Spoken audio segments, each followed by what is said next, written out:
Hello hi అండి, welcome to పద్దు stocks and blogs. అందరూ బాగున్నారండి? మేము బాగున్నాం, మీరు బాగుండాలని ఆ దేవుని మనస్ఫూర్తిగా కోరుకుంటున్నాను. ఇవాళ రసం పొడికి 1 కప్పు వట్టిమిరపకాయలు, 1 కప్పు మిరియాలు, 1 కప్పు జీలకర్ర తీసుకున్నాను. అదేవిధంగా ధనియాలు తీసుకున్నానండి. అవి ధనియాలు వచ్చేసి ఫ్రెష్ ధనియాలు 2 కప్పులు ధనియాలు తీసుకోండి. ఫ్రెష్ అయితే మరింత టేస్ట్ పెరుగుతుంది. అదేవిధంగా 1/4 కప్పు వచ్చేసి రాతి పువ్వు తీసుకున్నాను. అదేవిధంగా 1.5 స్పూన్ మెంతులు తీసుకున్నాను. 3/4 స్పూన్ వచ్చేసి ఇంగువ తీసుకున్నాను. మరాఠీ మొగ్గ వచ్చేసి 6-7 తీసుకుంటే సరిపోతుందన్నమాట. అదేవిధంగా ప్యాన్ పెట్టేసి నేను 1 స్పూన్ ఆయిల్ వేసి ధనియాలు 2 కప్పులు వేసి బాగా వేయించుకుందామండి. ఇది వచ్చేసి మీడియం ఫ్లేమ్లో కానీ లో ఫ్లేమ్లో కానీ వేయించుకోవాలి. హై ఫ్లేమ్లో వేయించుకుంటే ఏమవుతుందంటే మాడిపోతుంది. అందుకోసమని మాడితే టేస్ట్ అనేది రసం మారిపోతుంది. కాబట్టి ఈ విధంగా 2 మినిట్స్ అనేది ధనియాలు వేయించుకొని తర్వాత పక్కన పరాతంలో చల్లారబెట్టుకోండి. ఎవరైనా మన ఇంటికి గెస్ట్లు వచ్చినప్పుడు ఈ విధంగా రసం పొడి చేసి మనం రసం పెడితే కనుక వాళ్ళు మన రసానికి ఫిదా అవుతారండి. అదేవిధంగా మళ్ళీ 1 స్పూన్ ఆయిల్ వేసుకొని 1 కప్పు జీలకర్ర తీసుకొని బాగా వేయించండి 2 మినిట్స్ దాకా. తర్వాత ఈ విధంగా పక్కన పెట్టుకోండి. తర్వాత మళ్ళీ 1 స్పూన్ ఆయిల్ వేసేసి అందులో 1 కప్పు మిరియాలు వేసి 2 మినిట్స్ బాగా వేయించండి. లో ఫ్లేమ్లో పెట్టండి.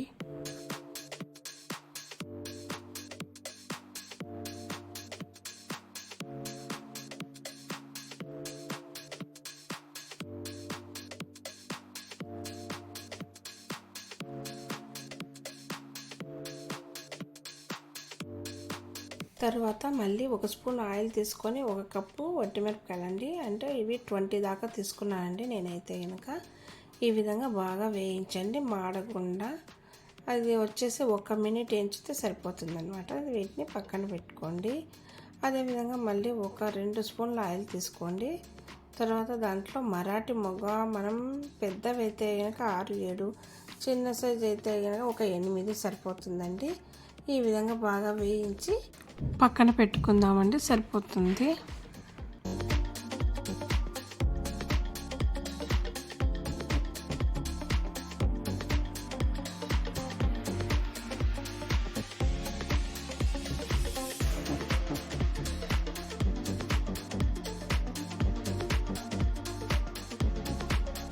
తర్వాత ప్యాన్లో మనం 1 స్పూన్ ఆయిల్ వేసుకొని అందులో 1.5 స్పూన్ మెంతులు వేసి బాగా వేయించుకొని చల్లారనిద్దామండి. ఇవన్నీ కూడా అనాతి పువ్వు, మరాఠీ మొగ్గ, ఇవి 1.5 మెంతులు, ఇవన్నీ కూడా 1 మినిట్ అయితే సరిపోతుందన్నమాట. అదేవిధంగా 1 స్పూన్ ఆయిల్ తీసుకున్నాను. తర్వాత ఇందులోనే మనం 1.25 కరివేపాకు తీసుకున్నాను అండి. కరివేపాకు వచ్చేసి మా చెట్టుది. ఈ విధంగా ఫ్రెష్గా తీసుకోవచ్చు అనేసి నేను కరివేపాకు చెట్టు వేశాను. కరివేపాకును బాగా వేయించండి. ఈ కరివేపాకు అనేది క్రిస్పీగా రావాలన్నమాట, అప్పుడే మనకు టేస్ట్ పెరుగుతుంది. అదేవిధంగా గ్యాస్ స్టవ్ అనేది ఆఫ్ చేసి ఇప్పుడు ఇంగువ వేద్దామండి. ఆ హీటే సరిపోతుందన్నమాట ఇంగువను మళ్ళీ వేయించాల్సిన పని లేదు. తర్వాత ఈ విధంగా క్రిస్పీగా అయితే రావాలి, చూడండి చూపిస్తున్నాను.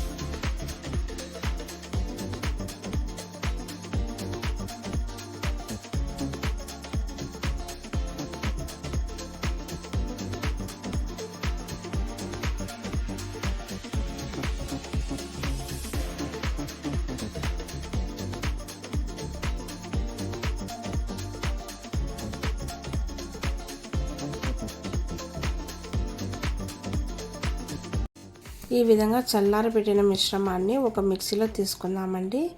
ఇది ఒక ట్రిప్కు సరిపోదు కాబట్టి 2 ట్రిప్పులుగా వేసుకుంటాను అనమాట.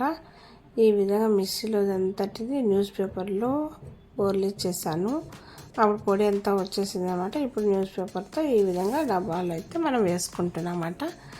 థ్యాంక్ యూ అండి. నా వీడియో నచ్చినట్లయితే like, share, comment. Please subscribe my channel. Thank you. Bye.